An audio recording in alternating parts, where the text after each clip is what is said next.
Another key point to foster self-actualization is the environment that you're living in. So in other words, the society you're living in.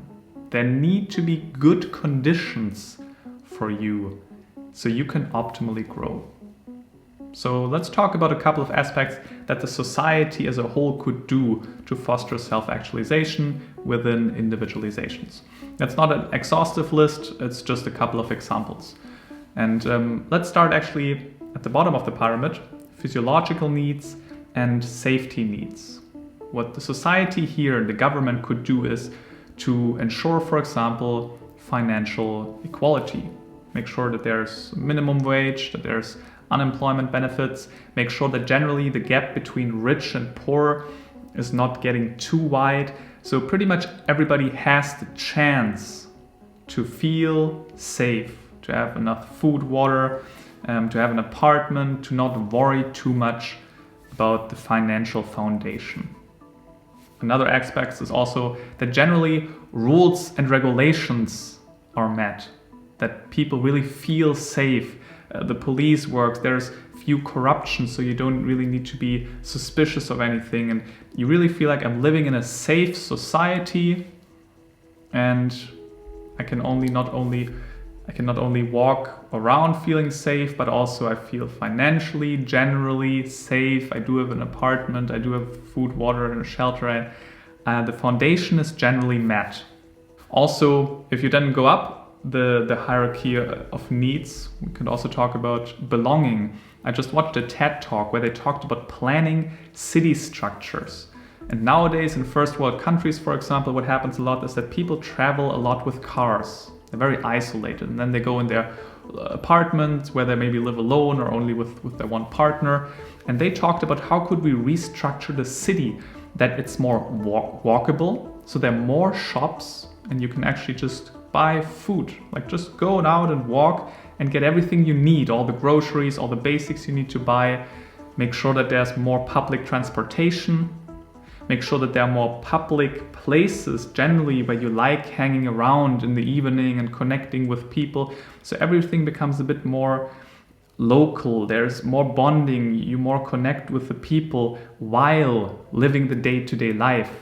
There's no additional effort you need to take. It's just, I'm just living my life and I feel though more connected. I'm less isolated. And the way you structure a city is a big thing. This TED talk that I watched is from the US. So there anyway, the big highways, everybody has a car, everybody is very isolated while traveling. But also in a lot of other cities that plays a huge role. How can you make sure that people have a stronger feeling of belonging and connectedness while living in those big cities? It's a big point. Then another point would be, if you go higher in the hierarchy of needs, self-esteem.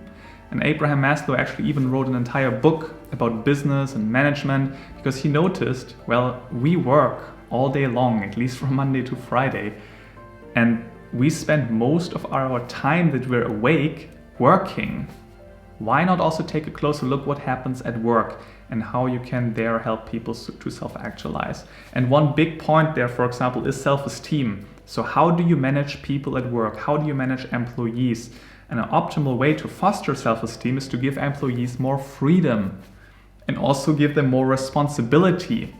So they can, in a sense, decide when they want to work. They also can decide how they get particular goals done. Yes, maybe they need to meet a couple of goals, but how they do this, they can decide on that.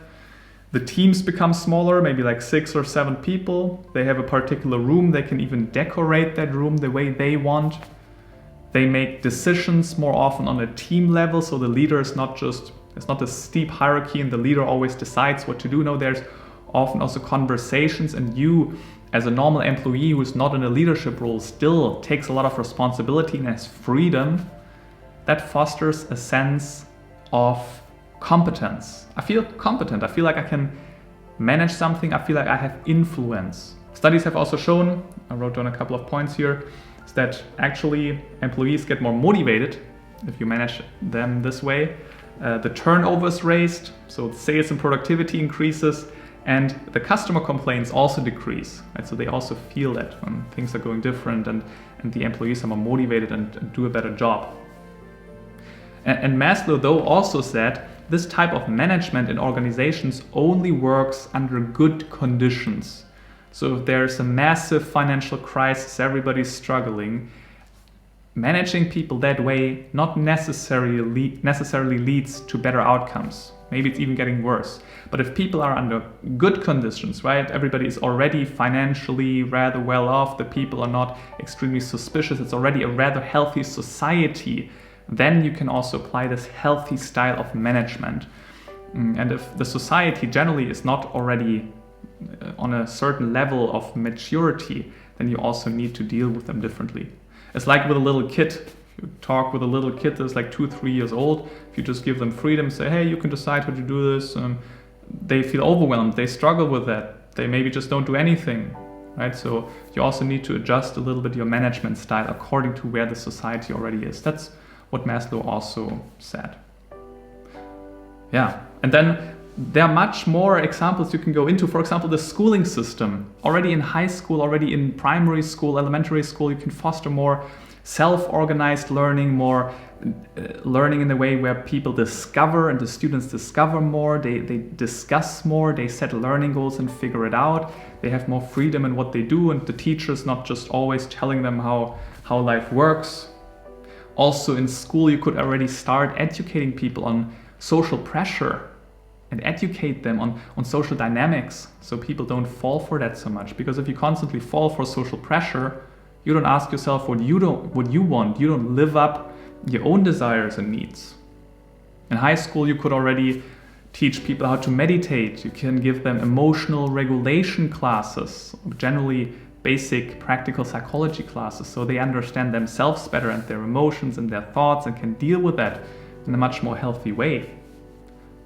You could also teach people in high school how advertisement works, so people don't fall for the amazing marketing people do, but actually they're selling you stuff that you don't actually want and need.